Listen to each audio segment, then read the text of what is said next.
जैसे कि देख सकते हैं, ये एक एसआईआर फॉर्म है। इसको फिल करके हम आज दिखाने वाले हैं आपको कि कैसे कैसे इसको फिल किया जाएगा। इसको देखकर आप अपना और अपने परिवार वालों का या अपने मिलने वालों का एसआईआर का जो फॉर्म है वो बड़ी आसानी से भर सकते हैं।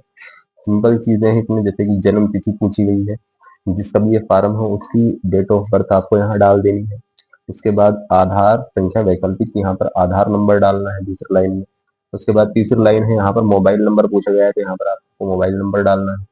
इसके बाद अभिभावक का नाम यानी कि पिता का नाम डालना है, तो आपके पिता का जो भी नाम हो वो आप यहाँ पर डाल देंगे।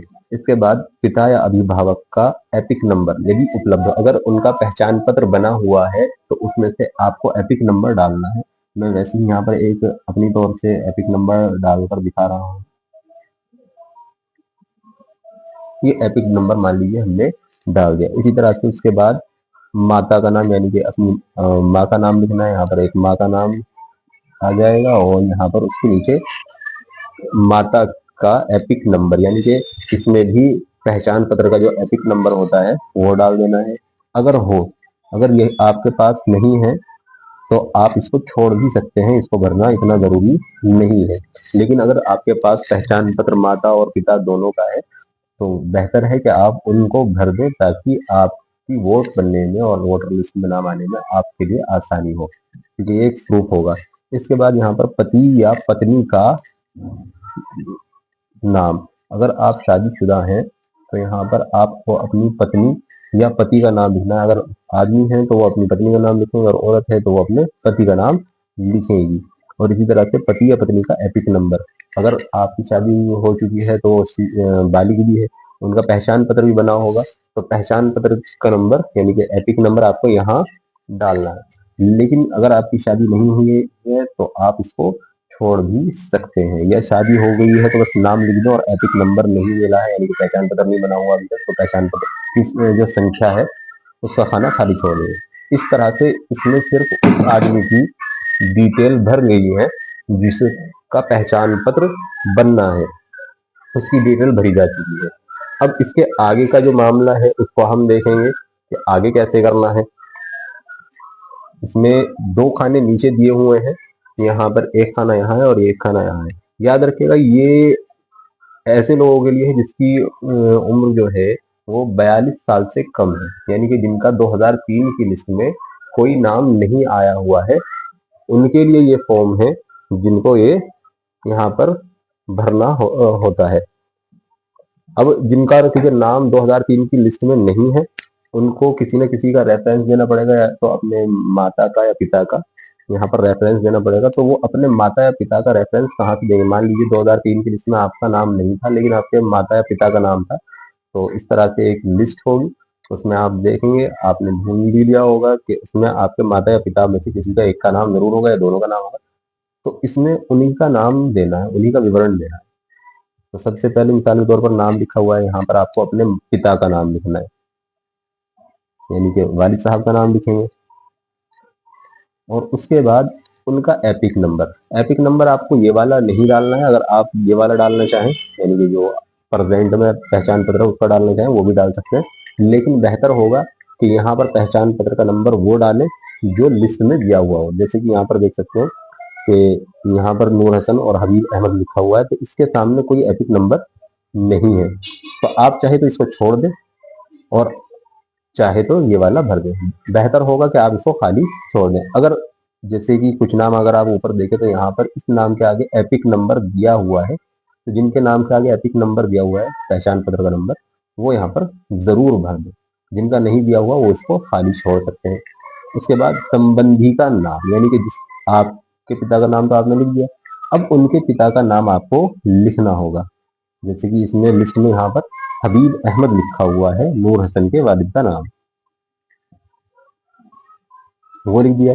लिखने के बाद संबंध, यानी कि इनका आपसे क्या संबंध है, ये आपके क्या लगते हैं। अगर माँ के एतबार से यानी कि अपनी वालदा के एतबार से आप यहाँ पर भर रहे हैं तो यहाँ पर माता लिखेंगे, और पिता की डिटेल दे रहे हैं तो पिता या माता, यानी कि माता की डिटेल देंगे तो माता, ठीक है। और अगर पिता की डिटेल देंगे तो आपको पिता लिखना है, क्योंकि मैं पिता की डिटेल दे रहा हूँ इसीलिए मैंने इस पर गोला बना दिया है और ये पिता लिख दिया है, तो पिता लिखेंगे। जिला, मेरठ, जो जिस जिले के रहने वाले हैं वो अपना जिला लिखेंगे। राज्य का नाम उत्तर प्रदेश, तो उत्तर प्रदेश लिखेंगे, प्रदेश।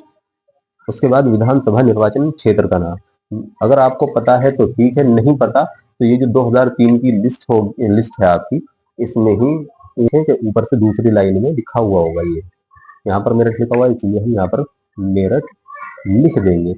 अब उसके बाद आप देख सकते हैं यहाँ 3 बॉक्स बचे हुए हैं, यहाँ पर 1 2 3। इन तीनों में क्या करना है, विधानसभा निर्वाचन क्षेत्र की संख्या, जहां से हमने नाम देखा था उसी के आगे उसकी संख्या लिखी हुई भी है 381। तो इस 381 को यहाँ लिखेंगे। भाग संख्या वो भी हमें इसी लिस्ट में मिलेगी, इधर कोने पर जहां लिखा हुआ है भाग संख्या 98, उसको हमें यहाँ लिखना है। और उसके बाद लिखा हुआ है क्रम संख्या, क्रम संख्या कहाँ से मिलेगी, जो ये हमारी लिस्ट है उसमें आप देख सकते हैं यहाँ पर सबसे पहले लाइन में जो नंबर्स लिखे हुए हैं वो क्रम संख्या है। तो जो भी आपके पिता का नाम है, जिस भी की डिटेल आप यहाँ भर रहे हैं, माता की या पिता की, उनका जो क्रम संख्या है वो यहाँ से देखकर लिखेंगे। यहाँ पर देखिए लिखा हुआ है 1188। इतना करने के बाद आपको यहाँ लास्ट में साइन करने हैं और इसको बीएलओ के पास जमा कर देना है। याद रखिएगा कि हमें इसकी 2 कॉपी होनी चाहिए, एक कॉपी पर साइन करके बीएलओ अपने पास रखे और दूसरी कॉपी पर साइन करके वो कॉपी आपको वापस मिलेगी और आपको उसको अपने पास हिफाजत के साथ रखना है, क्योंकि वो एक प्रूफ के तौर पर आपके पास मौजूद होगी कि आपने एसआईआर में हिस्सा लिया था और आपकी वोट बनी है। उम्मीद है कि आपको ये समझ में आ गया होगा। अब बात करते हैं उनकी जिनको ऐसा है कि वो 42 साल से बड़ी उम्र के हैं और उनका नाम 2003 की लिस्ट में आया है, यानी कि उन्होंने 2003 में वोट दी थी। तो उनके लिए कैसा होगा, उनके लिए इस तरह से होगा कि यहाँ पर मान लीजिए ये जो डिटेल जिसकी भरी गई है उसका नंबर 2003 की लिस्ट में भी आया हुआ है। तो यहाँ तो हमने डिटेल भरी थी आधार कार्ड के अकॉर्डिंग, अब यहाँ पर उन्हीं को अपनी डिटेल फिर से भरनी है, लेकिन यहाँ आधार कार्ड के अकॉर्डिंग नहीं भरनी है, यहाँ डिटेल भरनी है इस लिस्ट के अकॉर्डिंग। जो जो यहाँ पर नाम हो उसी हिसाब से आपको डिटेल भरनी है। जैसे कि यहाँ पर लिखा हुआ है जो भी डिटेल, अब यहाँ पर लिखा हुआ है जैसे कि असलम सेठी, तो यहाँ पर नाम क्या आ जाएगा, असलम सेठी। लिखने के बाद इनका एपिक नंबर जो भी है वो हम डाल देंगे। ये वही बात है कि यहाँ पर इस लिस्ट में जो भी एपिक नंबर आया हुआ होगा वो डालेंगे, और नहीं है तो यहाँ पर भी खाली छोड़ सकते हैं, या इनका प्रेजेंट जो एपिक नंबर है वो डाल सकते हैं। फिर संबंधी का नाम, संबंधी का नाम यानी कि पिता का नाम, पिता का नाम क्या आ जाएगा इनके, नूर हसन। फिर उनका संबंध क्या है, पिता, जिला मेरठ, राज्य का नाम उत्तर प्रदेश, विधानसभा निर्वाचन का क्षेत्र का नाम मेरठ, और फिर उसके बाद वही के विधानसभा निर्वाचन क्षेत्र में इनकी क्या संख्या थी, भाग संख्या क्या थी और क्रम संख्या क्या थी। अब निर्वाचन में भाग संख्या तो यही 81, 381, भाग संख्या 98, और क्रम संख्या इनकी जो भी हो सकती है वो डाल सकते हैं। मिसाल के तौर पर इनकी क्रम संख्या जो हमने देखी थी वो थी 576, तो वो डाल दी। इस तरह से एक फॉर्म कंप्लीट हो गया। अब इसमें याद रखिएगा कि ये डिटेल तो आपको भरनी है उस आदमी को जिसका ये फॉर्म है, चाहे वो मर्द हो या औरत हो, उसको भरनी है। उसके बाद अगर उसका 2003 की लिस्ट में नाम है तो वो सिर्फ इस वाले हिस्से को भरेगा, इस वाले के हिस्से को भरकर साइन कर देंगे और जमा कर देंगे। लेकिन अगर मान लीजिए जिसका ये फॉर्म है उसने ये डिटेल तो भर दी, अब उनका नाम 2003 की लिस्ट में नहीं था, तो उनको ये नहीं भरना है, सिर्फ इस हिस्से को भरना है। ये इस हिस्से में डिटेल भरी जाएगी उसके माता पिता की लिस्ट में से देखकर, क्योंकि उसका नाम लिस्ट में नहीं था लेकिन उसके माता पिता दादा दादी का किसी का नाम तो लिस्ट में होगा, उनकी डिटेल यहाँ भरेंगे, साइन करेंगे और बीएलओ के पास जमा कर देंगे।